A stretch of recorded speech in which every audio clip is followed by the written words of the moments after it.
to Explosive Strength Podcast with Bidne, and welcome to another round of Weekly Shit. It's been a couple weeks since I've done a Weekly Shit episode. It's also been a couple months since I've even done a podcast. Just been really crazy busy around here. So just jotting down for those who have not listened before what I do or what I experience through the week, kind of the conversations I have with the athletes that are coming in and out of the gym. Just talking about different training topics and ideas and kind of what comes to mind. So anyway, here we go with another round of Weekly Shit. I jotted down powerlifters are weird. It's difficult when you're dealing with powerlifters that have been exposed to like powerlifting. Then they seek me out to kind of train them to help them get better at their lifts. The frustrating thing is they've already been exposed to belts, knee sleeves, different styles of squats, high bar squat versus low bar squat. And then they come in with a gym bag with all this stuff, ammonia, knee sleeves, wrist straps, knee sleeves. I'm like, holy cow. Then they're just a little different when they come in here because I train a lot of athletes. I'm probably only talking about 2 or 3 powerlifters that I'm dealing with. But everybody else comes in here, they're athletes. And everybody that I've trained in the past have always been athletes. Usually we do go to powerlifting competitions, but I take athletes to powerlifting competitions, all right? And we win. You've seen some kids like Kyle at 15 years old at 151 body weight with a 335 bench. You've had Cody with a 501 squat at 161 body weight. You've had Colton rep 405 for 2 at 195, 200 pounds. The only time we put on gear is when we go to competition. And then when we come back to the gym, we don't ever use it. And you get people like, hey, you need to dial your squat in. Look, if you take a person and you squat them high bar, okay, I got this kid who wants to squat low bar all the damn time. Just because you lift a lot in the gym does not mean you're gonna lift a lot in a competition. I've already experienced that myself. I was training on a different bench. The pad was thicker, so the thicker the pad is on the bench. So I used to train my bench on the floor of the bench.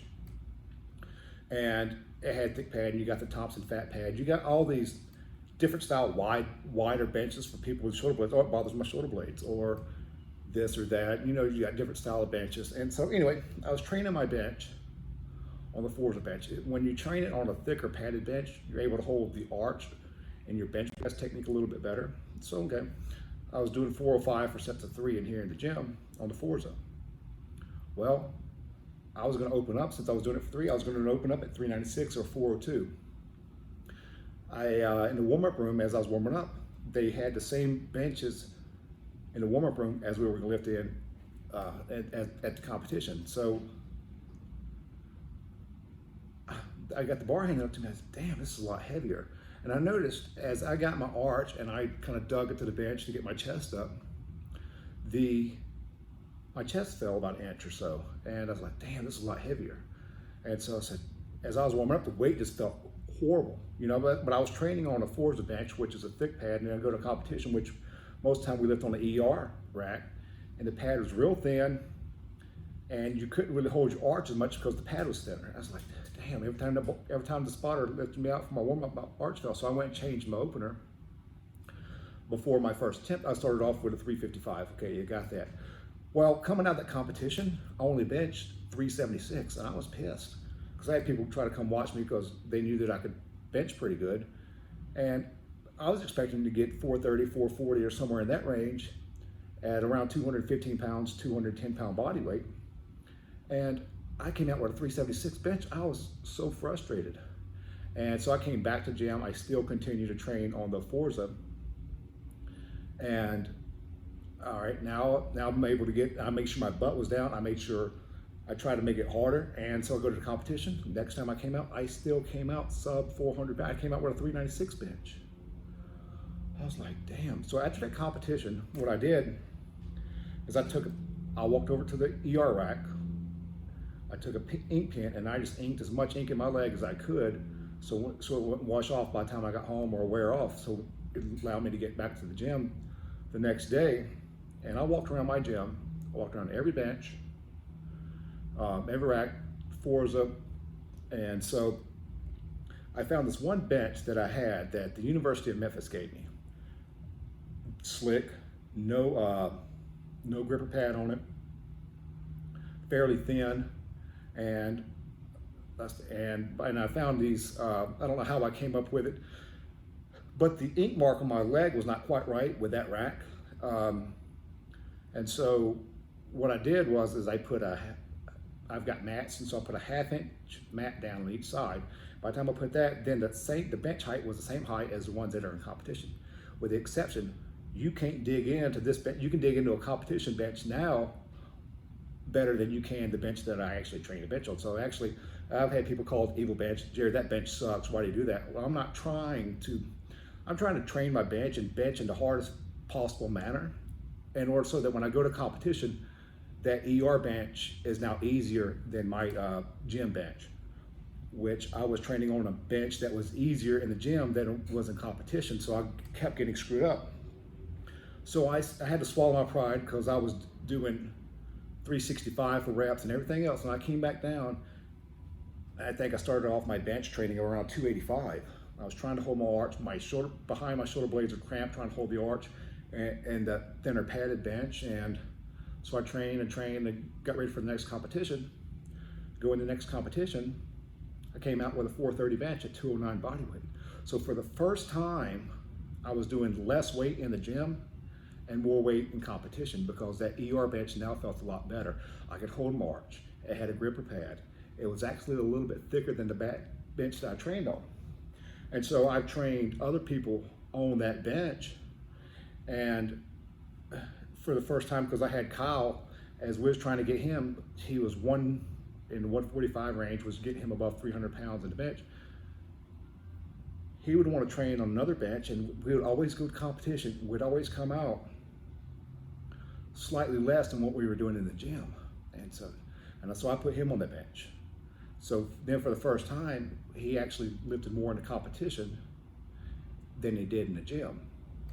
And so then I was also training this older guy. His whole goal was to bench 300 in a competition. Well, he started off with a 225 bench. We got him up to 303 eventually. But his main sticking point was a 286 bench in competition. He'd come back to the gym, want to train on, I do have a replica ER bench. It's not the exact same. But so he would want to train on that. I've got my other benches are legend benches with a pad. You can dig into them a little bit better.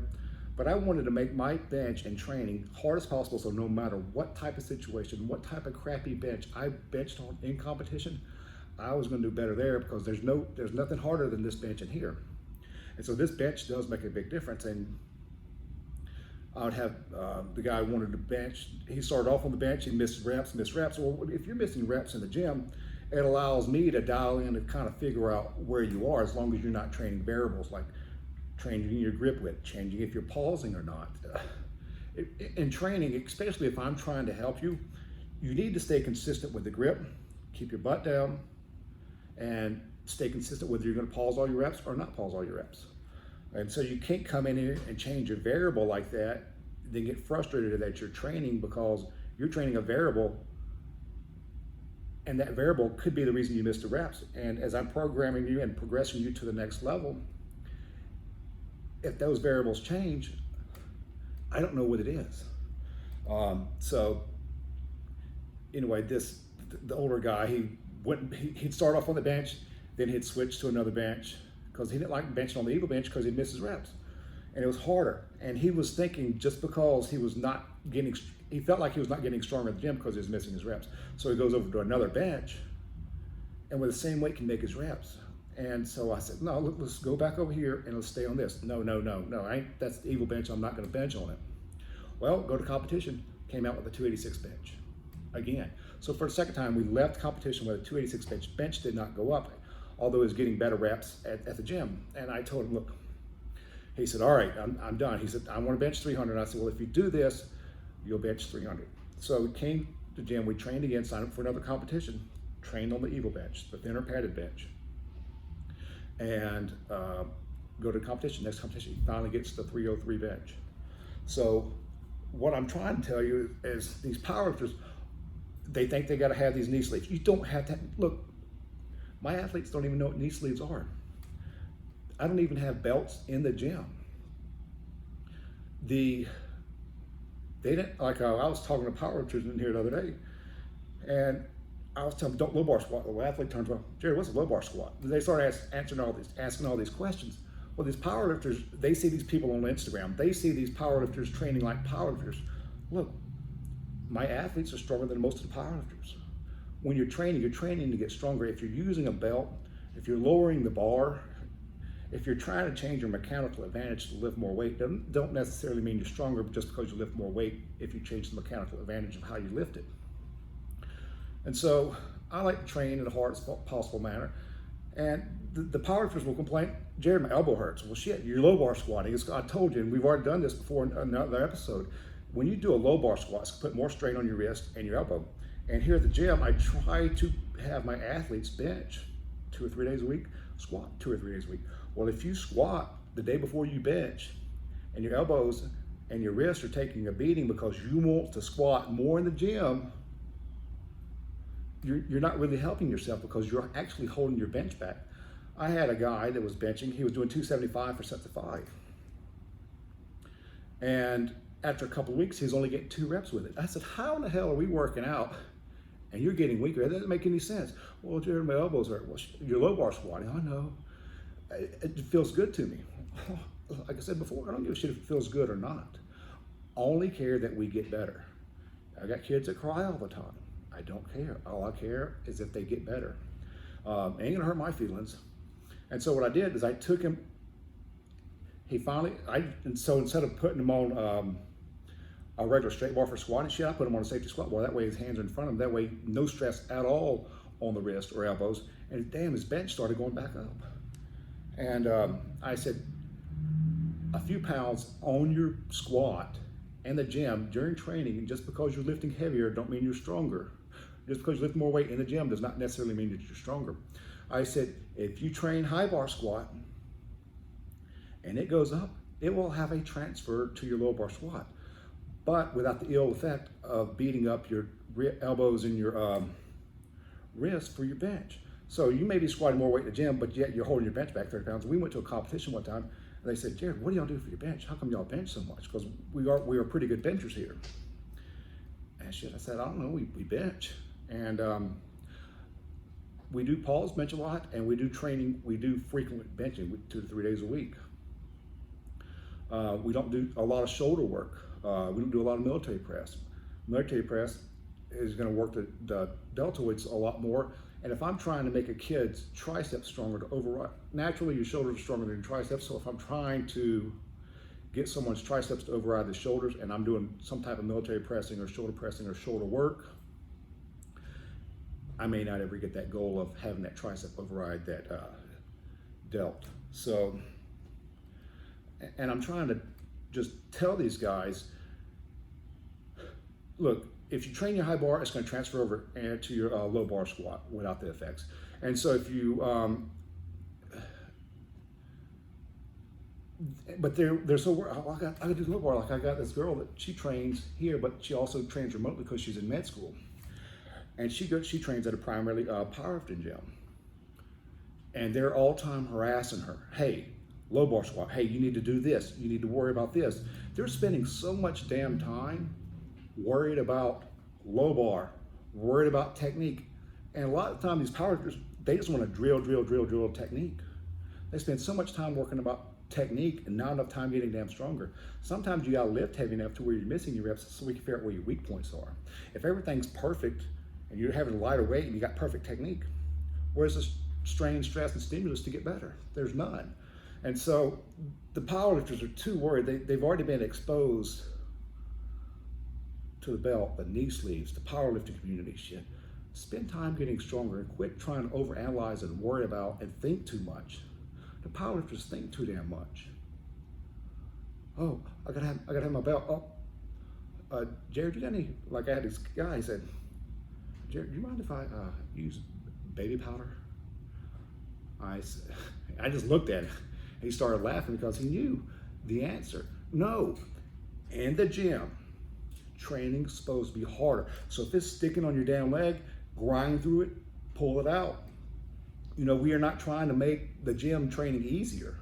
And got this guy, he said, Jared, I gotta make my core stronger. I said, well, take off your damn belt. start working on your cable abs. And I did experiment. I squatted January, didn't really squat a whole lot from January to April.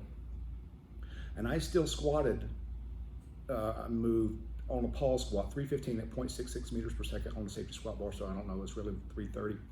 Besides the point, I count it as 315, although safety squat bar is heavier. And then I didn't squat from January to April, and I was just, my transfer of power was still there because I trained my stomach a lot. I do a lot of cable abs. For you, those who don't know what that is, we do sit-ups with our cable machines. And I, from not training my squat at all, not doing anything on my legs at all, from January to, January to April, January I moved 315 at 0.66, April I moved 315 at 0.65, no change in speed after months of not even squatting. So I start training my squat again, tear my adductor, I'm like shit. And so I was pissed at that. Now this past month I started squatting again, except for I'm squatting safety bar box squat, and I'm gonna experiment with some different rotations with that. I'll be 40 years old next year, so hopefully I can jump a 40-inch vertical at 40 if my body makes it. I know how to get there. It's just if the body holds up, and as you know, as we get older, it's gonna play around. But I don't use knee sleeves. I don't use belt. Jay, you want to try some Tiger Bomb? I ain't into that shit.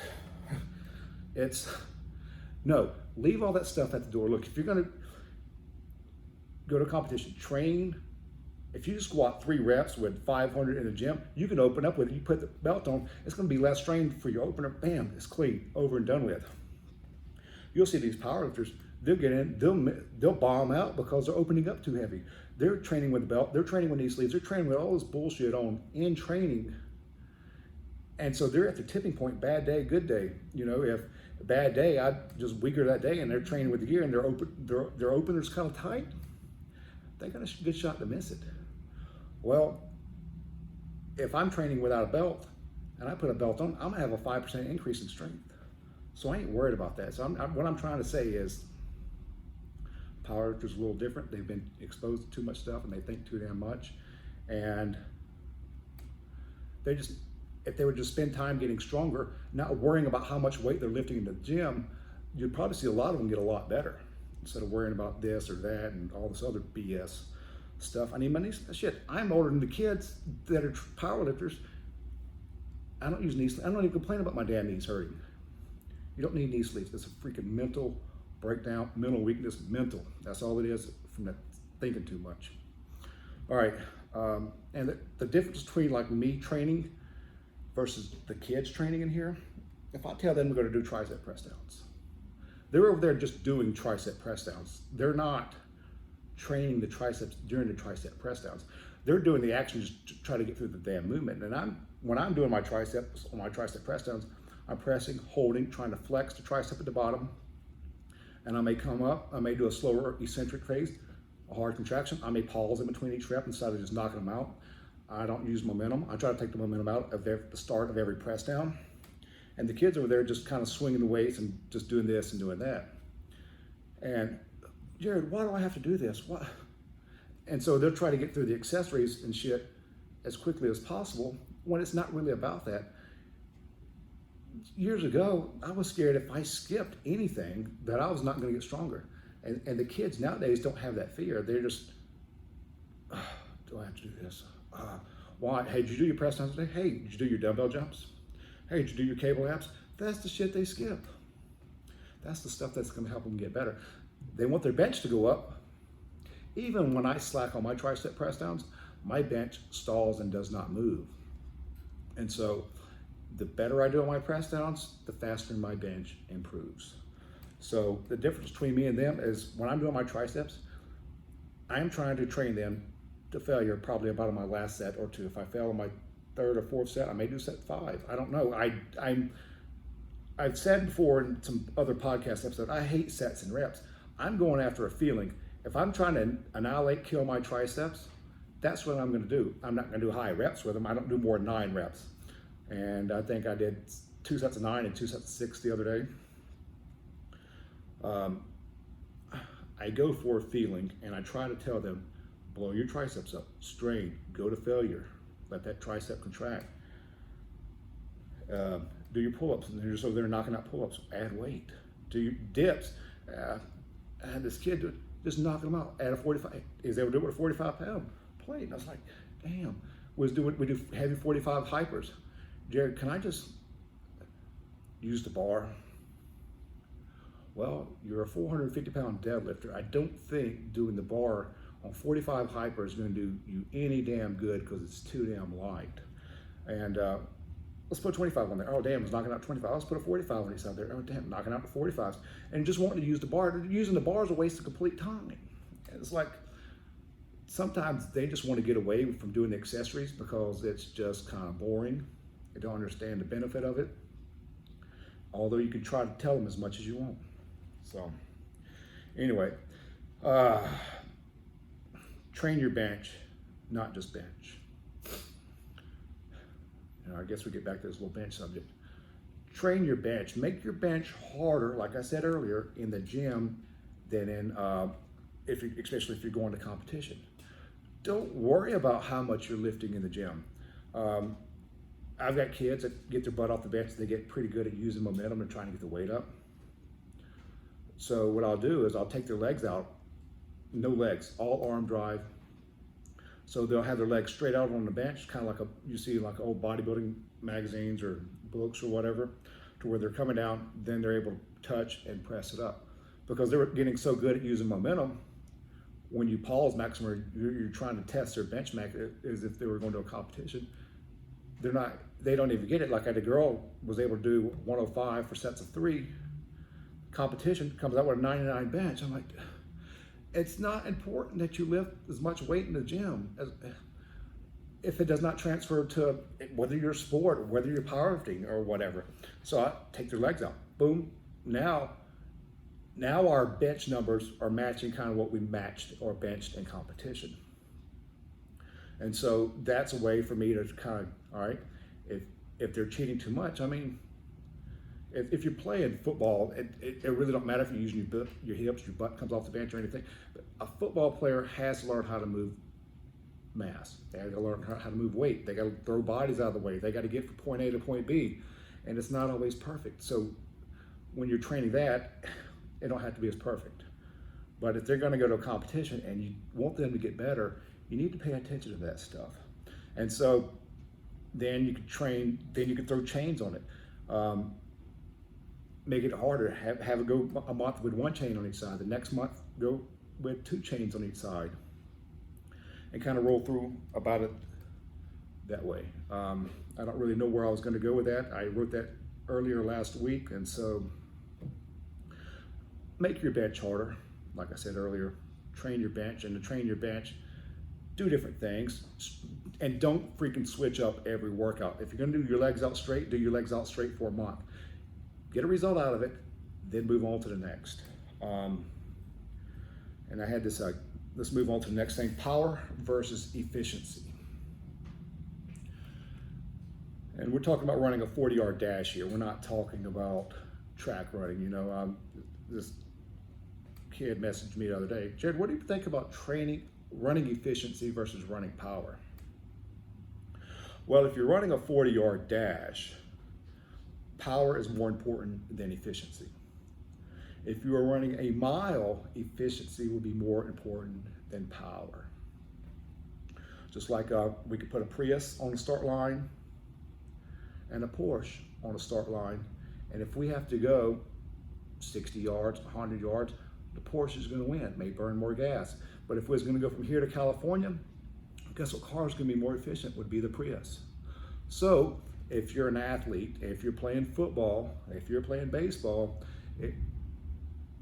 power is going to be a lot more important than efficiency, especially for your sport, because you're never really going to run more in a straight line for more than 12 yards at a time anyway. If you do, it's very rare. So if you're training for power, and we talked about rate of force development, you have to go from point A to point B as fast as possible, and especially if it's in a short distance. You got to think most of your Olympic sprinters are still accelerating up to 65 volt, I think 70 meters. And so to continually accelerate the body at a rate of speed, you have to have greater power. Now, as we're going out, maybe if you're doing a 200 or 400 meter, then running efficiency as far as your technique will play a lot bigger role. But being 40 yards dash is so short, the more powerful you are, the less technical you have to be. So strength will override technique if it's within a short period of time. And so power is going to be more important than efficiency the shorter the distance is. So, all right, then you learn how to explode into the bar, and now you can see it transfer into your ability. Had this kid, and I'm starting to use the Tendo units on my younger kids a lot more. Sometimes they don't get the numbers. You can put a Tendo unit on a kid that's never seen a Tendo unit before, and you don't tell them anything about it, and they squat and they stand up and they see that number, that's bad. You don't know what good or bad is. And so it was like, whatever. And so then you just kind of get frustrated. Then the kids don't care about the numbers. I even had some kids last week put Tendo unit. I had a Tendo unit on. I said, "What'd you get?" I don't know. Shit, it's right there in front of you. That's why I like the Tendo compared to any other thing. The Tendo unit right there in front of you. It beeps after every rep you do. It counts your reps, and it's right there in front of you. So, like this kid, he learned how to explode into the bar because you can see the numbers. He was moving the weight in the 0.28, 0.31, one of those ranges like there. And I said, sit, explode. I said, faster. And as you're talking to them, they could see that number read out on the Tendo directly in front of them. You have open barbell, you have some of these other things that go to the bar. People said, Jared, what about using an iPad? Hell no, not in this place. I'd be buying an iPad every freaking month. The Tendo units are very durable. I've had some of them for 8-9 years and still work just fine. I actually just bought 2 more, and so I may buy another one next month. The idea is to get even little Alex, the little 10-year-old girl, was using it and saw the numbers. I said, look faster. And so she could see the difference between, it was almost a game for her because they're so young. And so if they're young enough, it's a game. But sometimes the kids will let it get in their head and not try as hard with it. Or if their numbers are not where they think they are, they'll try to turn the Tendo unit away, or they'll get frustrated and just quit. So it's like, you got to figure out and you got to balance it. So what I'm going to do is just make everybody squat on it no matter what. If they got a bad day, like I had a bad day the other day when I was squatting with a Tendo unit, I wasn't getting my 6s like I want, but that was in 5s. As long as I was standing in 5s, I was fine, but I wasn't going to change the damn weight. I was just going to suffer through, and I did suffer. So the kid was moving 0.28, 0.31 range, and I showed him a video of me squatting, and I actually squatted so he could see how I did it. Then he got it. Then he, that 0.28 and 0.31 went from a 0.55 to a 0.61 with the same damn weight. Because most of the time they're just trying to stand up with the weight. They're not worried about accelerating the weight. And going from point A to point B as quick as possible. And it's not a touch and go, it's a sit, boom, and explode. I sit probably for a good second to maybe 2 seconds. Completely still, bam. I just try to be just like a cat right out of the box. So he learned that day how to explode. And I think the safety squat bar we have here, I've got one next door at 24 Gym from Elite Fitness or somewhere. It rides different on the body. And this is one that Westside used to sell years ago. So I contacted them, found out who made that bar. I'm going to get that guy to make me 6 more bars, maybe 7. I at least need 6 more. That way I've got 1 per every rack. Squat days may from this point on to just be safety squat bar. The people, I had a kid, he's already going up from a 29-inch vertical to a 39-inch vertical within about a year's time. But I had a kid go from a 32 to a 37 in a month. When they're using that safety squat bar, a lot of the times their verticals go up quicker than they do on the regular straight bar. But This bar kind of pushes you forward a little bit more versus the other style bars to where you're almost upright. So it's a safety squat bar, but it still kind of feels like a regular squat. The pressure of this bar, I think, helps out a whole lot. And I train on the safety squat bar with the competition only, going up to a competition. And I get to a competition, I use a straight bar for the first time in months or even a year or two. And my squat, I was so much more vertical. I didn't have that. I used to have where I'd bend over in the mid-range and come up, and the stomach was weak. And I wouldn't even train my stomach. The safety squat bar made my stomach work so much harder. And by the time I went back to the straight bar, I was a much better squatter. And so I just stayed on safety squat bar, screwed the straight bar. I can always put a straight bar on my back and squat. So it's not like I have to train low bar. Ooh, ingrain your technique, ingrain your technique. Ooh, be perfect. Hey, we're powerlifters here, you know, so we need to train like powerlifters. BS. Just get freaking stronger. Hey, my safety squat bar transferred. My deadlift went up, safety squat bar. I did a safety squat bar pause without the box. My deadlift went up, my straight bar squat went up. I don't have to worry about the weight. I squatted more on the straight bar than I did the safety squat bar. Just because I was not squatting the most in the gym does not mean I was not getting stronger. It all transfers if you try hard enough and if you monitor your shit. All right, we'll keep going on with this tendo unit. Some days I don't want to squat, but I'll have some kids, hey Jared, squat. Hey, you got to squat. And I know I got to squat. I got to keep it so I can stay consistent, so I can be an example for the kids. And if I don't squat, I'm not going to have my vertical go up. Squatting is the biggest key, although there's probably other ways to get your vertical go up, but I'm not found another way. I think people rely on other exercises or jump exercises to make their jumps go up. We do dumbbell jumps in a rotation, waving weights around. That is our rate of force development. That is our dynamic effort. Squatting is our repeated effort or maximum effort. In conjunction with those two, with some accessories, your leg curls, your good mornings, your 45 hyper, will take care of everything you need. So you need to increase your squat so that you increase your power potential, and you need to work on your jumps for your rate of force development. But I think if you just do jumps only all the time, your ceiling or your power potential is going to be a lot less, and you will then be capped off by your level of strength. So got people making me want to squat, making me squat even when I don't want to. Shit, I even come up with most excuses. The gym closed the other day at 3 o'clock. We didn't start warming up to our squat till 3:15. So I'm not gonna do my first set. And the person I was squatting with guilted me in. You're like, we gotta do this, Jared. I said, I know. And I just didn't feel like doing a damn thing. And sometimes you're feeling bad. Sometimes you feel like you're not moving the bar right. And so that's why I always squat with a tendo unit. The tendo unit is my camera. I thought I was, shit, warming up felt like ass. I felt just bad, didn't want to do it, was not in a good mood. I was just aggravated the whole damn day. I was ready to go home, here 7 days a week. And so I was just trying to basically get out of it.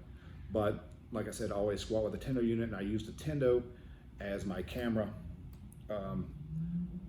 Meaning that if I'm moving at a 0.5 and I've already filmed myself with my phone or a camera, it moves a lot faster than what I'm feeling. That's why I don't believe in rate of perceived exertion. You perceiving how heavy or how hard something is BS. But like me, my brain's telling me it's hard and shit and I don't want to do it, but the tendo unit's telling me the damn truth. And so instead of filming myself, watching it when I'm done, as I'm squatting, oh, that 0.5, that's faster than I thought. So it's not as bad as what I'm feeling because the number's being directly read out in front of me every time. Now, if I went down for a 0.28, I know that's maximum effort, that's 1 rep. And so I know if I'm squatting sets of 5, if I'm doing a 5, 5, 4, 3, my last rep's at 0.28, I know as long as I'm getting a 3, I can get 1 more, you know. So usually my failure set at my last rep would be a 0.27 to a 0.28. That's my last rep. So if some people's missing, if they're getting 5.5 and then miss a rep, I don't know what the hell's happening with them. I think they're not trying. It may feel, because it is still pretty heavy, pretty hard. But I know for me that if I'm moving into 6, I'm moving it really well. If I'm moving into 5s, I'm doing good. Even some 4s, I may do a 5, 5, 5, 4, and a 3. That's still okay with me. Sometimes you got to get 3s to make the 4s higher. So sometimes you just got to have it and read it and understand it and know that, or have someone, if you have a tendo unit, or if you think your squat feels pretty bad, have someone film you with your phone and look at it. It's not as bad as what you're feeling. And I have some kids that do that, so I'll film them and they're squatting with a tendo unit and they're hitting 5s and 4s. And then look, oh, it didn't feel as bad. I said, yeah, that's why you can get one more rep. They let it get in their head thinking they can't get any more when they actually can. So that's how I use the tendo as my camera. If I'm getting 5s, I know I can get more reps. So if I didn't have it on me, I'd probably quit. Mental. So, and I usually got to have people watch me. It really helps if you hear Louis talk about training partners, for people to watch you do stuff. If someone wants to break a vertical jumper, hey Jerry, can you get the gym, or can you get some people to watch me? You do that, their vertical's up at edge and halves. Sometimes it's just motivation not to fail or look bad in front of people. Or sometimes the more people I have around me, is the more people, the more energy. Just like going to a football game, the more full the stadium is, the more energy you feel on the field. You go to a football game and you're on the field, like we were at Memphis at one time. I think we had 14,000 people in the stand in a 64, 65,000 capacity. Didn't even feel like anybody was there. Then we play another team. As we started winning the next year, we had 55,000. That place was unreal. And so we've gone to stadiums like that. More people, more energy. And I had this guy in here, speaking of that, he was missing his reps. He was trying to, there's a point these athletes get to where they can't do their stuff on their own. They need people around them. Just like when you're in a high school weight room, when someone's maxing big weight, more people get around. That's actually fuel, that's energy. That's energy in the room that you can use for your strength. And so he was missing his rep. What they have to do is have people watch them to hold them accountable for getting more reps. Once he was getting 3s. Shit, I go over there and watch. They get 5s. I had to spot a girl the other day. She was getting 3s. I said, all right, I'll spot you next set. Got 5s. And they're like, Jared, and sometimes they know, they feel pressure, I guess, when I come around. Jared, why you got to come over here? I just got to make sure you're getting your reps. You know, we're not a gym to where you're coming in here benching what you want to. I'm going to write it down. And if you miss reps, that's going to let me know what to write for your next workout. Sometimes I had a guy he had sets of 5, missed a couple reps. Well, I gave him sets of 5 next time. Jared, and I went up 5 pounds. So Jared, I missed my reps and you gave me 5 pounds more for 5 sets. I said, a 5? And I said, yep. Because sometimes after you press like that and you've got 48, 72 hours rest, you actually will do better the next time. And you don't think so because it really logically don't make any sense. But that's the thing about patterning out people's numbers over time that you can see, and me experiencing myself. Some days I'll do sets of 5 and like the other day, I didn't get any 6s. I stayed all in the 5s. Maybe I got a 4 here and there. The next day I came in, I repeated that, and my first 3 reps were all in the 6s. So I did better based off my speed. Then the next day I'll go to sets of 3 and things like that. I may go light 4, middle 3, higher 3s, wave it around. It's based off the patterning of the numbers. I tell people when these kids, they got folders here. I don't have a board. Everybody's got their own individual folder. So I'm writing down personally in everyone's folder all the time when they come in here. We start on the hour and we kind of group through that way. And I'm personally writing the numbers, and I can see based off how their numbers are written. I write in blue and they write in black. So that way I can easily tell my numbers from theirs and our folders cover the last 12 workouts. So I can look back and see if I see a pattern. And as they're writing their numbers out, whether they go 5, 4, 5, 3, that lets me know that the first set, they rested long enough to get all 5 reps. The second set, they did not rest long enough, so they may have missed a rep and got a 4. They rest longer on the next set, got a 5, but by that time, that 4 actually made that set 5 harder. They got 5, then they got 3 on their last set because they were exhausted from all the other stuff of missing that 4th rep because of that rest break on the second set affected the 4th set. So, and by that I can say, hey, look, if you rest longer, but most of the time around here, I dictate the rest period for our benches and our squats now. So I'll call first person, will roll, and based off the strength level of the gym, whoever the strongest person is in the gym benching, that's how our rest is dictated. Then we'll move on to our accessories and our incline or whatever else we're going to do for that day. And then that's going to be moved at a faster pace for more hypertrophy, more repetition method style stuff. But our benches, and sometimes, me personally, it's about a 5.5 to 6 minute rest period between my bench breaks. My squats are only 5 minutes. I find that 5 minutes of my squats is pretty good. 5 minutes of my bench, it still suffers. My bench is more of a elite level than my squat, so that's probably why my squats are like that. But most of the kids, even if they're squatting, I had a kid squatting 455s in the 7s with a tendo, and he can handle a 5 minute rest break. A lot of I have multiple kids in 455, but I had 2 kids this past summer, 455 moving 7s, maybe 8s. They can handle 5 minute rest breaks just fine with their squats. I find that 5 minute rest breaks for squats are good. For the kids, mostly 4.5 minutes, sometimes 5 for the benches are good. So anywhere between 4 and 5 minute rest breaks. And you can get these people in and out within an hour. If even some people that have a combo, which we're sometimes, if the athletes don't come every day, we can bench and squat every day. And if they're young enough, they can go bench and squat at the same time. So they'll get up from their bench, go squat. So after they bench, we'll rest 4.5 minutes because they're going to bench, squat. So if it takes them 3.5 minutes to rest, they may only have a minute to rest after squat. But the young kids can recover a lot quicker, but that's just an exaggerated situation. But usually they get up, go bench, go squat, and still have a 2.5 minutes to rest. And for a kid that has that much rest after a squat, their bench, they get back to it with no problem. But for me, I'm still trying to catch my breath after 5 minutes of squatting or after 5 minutes of benching. The effort level that I put into each rep is extremely high. When I'm benching, I'm not just benching the freaking bench or push the bar up. I'm trying to accelerate that bench, that bar as freaking fast as I possibly can. Same thing with squat. Every rep's gonna be maximum effort speed. Maximum effort speed on my bench, maximum effort speed on every rep.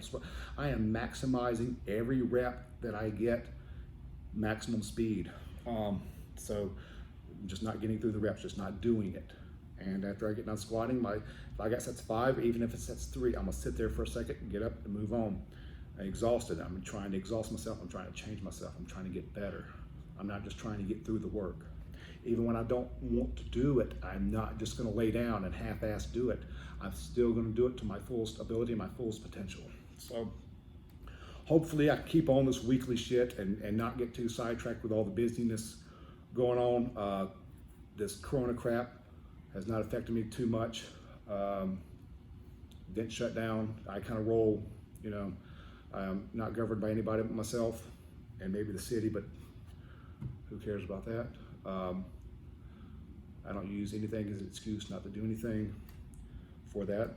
But anyway, I'm gonna try to keep on this podcast stuff. Thank you for watching. Thank you for listening. If you got questions, email me, info@explosivemechanics.com. I'll answer eventually. People message me on Instagram, like I had this volleyball player popping a message on Instagram. Shit, I'm not always checking that. When's the last time I've done an Instagram post? I'm horrible at that stuff. I've not done a podcast in a while. I've not done an Instagram post in a while. I've not done a YouTube videos, like I said. I just ain't done it. You know, I'm not coming to the gym and having other people operate for me. I'm out there on the floor helping those kids, seeing what's going on, involved in day to day. I have to run my front desk. I'll run my front desk and I'll get the kids started. I'm running the kids. I'm back and forth, cleaning my own bathrooms. You know, I don't have a full staff like some of these people. Hey, you're training these kids this hour and I'm sitting here working on the computer, working on this business stuff. No, if I'm here, I'm with the kids. So anyway, thank you for watching. Thank you for listening. Have a great day.